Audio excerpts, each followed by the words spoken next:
ಹೆಬ್ಬಾವಿನ ಆ ಚಡಪಡಿಕೆ ಕಂಡ ಉರಗ ಪ್ರೇಮಿ ಅದರ ಕಷ್ಟವನ್ನ ಅರಿತಿದ್ದಾನೆ. ಕೂಡಲೇ ಪಶುವೈದ್ಯರ ಬಳಿಗೆ ಕರೆದೊಯ್ದು ಸಮಸ್ಯೆಯನ್ನ ವಿವರಿಸಿದ್ದಾರೆ.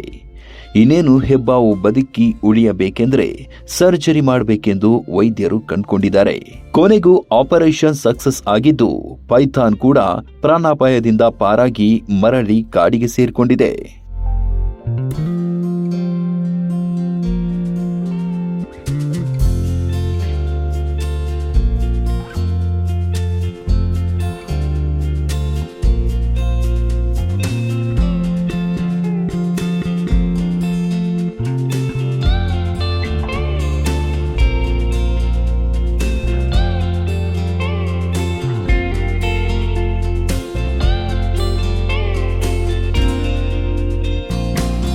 ಹೌದು, ದಕ್ಷಿಣ ಕನ್ನಡ ಜಿಲ್ಲೆಯ ಬಂಟ್ವಾಳದಲ್ಲಿ ಅಸಹಾಯಕ ಸ್ಥಿತಿಯಲ್ಲಿದ್ದ ಹೆಬ್ಬಾವೊಂದು ಪತ್ತೆಯಾಗಿತ್ತು.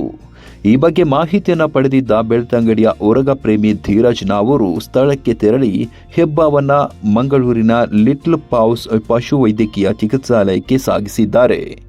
ಕೂಡಲೇ ಅದನ್ನ ಪಾವ್ಸ್ ವೈದ್ಯರಾದ ಡಾಕ್ಟರ್ ಯಶಸ್ವಿ ನಾರಾವಿ ಪರೀಕ್ಷೆಯನ್ನು ನಡೆಸಿ ಮಲಬದ್ಧತೆಯಲ್ಲಿ ಬಳಲುತ್ತಿರೋದನ್ನ ಪತ್ತೆ ಹಚ್ಚಿದ್ದಾರೆ. ಜೊತೆಗೆ ಹೆಬ್ಬಾವಿಗೆ ಅನಸ್ತೇಶಿಯಾವನ್ನ ನೀಡಿ ಶಸ್ತ್ರಚಿಕಿತ್ಸೆಯನ್ನ ಯಶಸ್ವಿಯಾಗಿ ನಡೆಸಿದ್ದಾರೆ.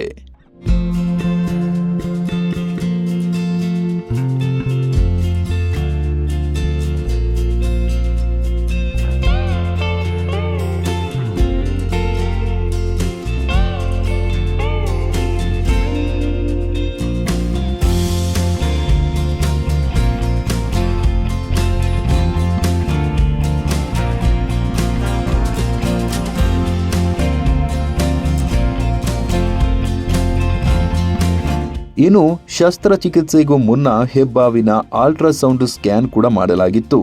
ಕೊನೆಗೂ ಶಸ್ತ್ರಚಿಕಿತ್ಸೆ ಯಶಸ್ವಿಯಾಗಿ ಧೀರಜ್ ನಾರಾವಿಯವರ ಕೈಗೆತ್ತಿದ್ದಾರೆ.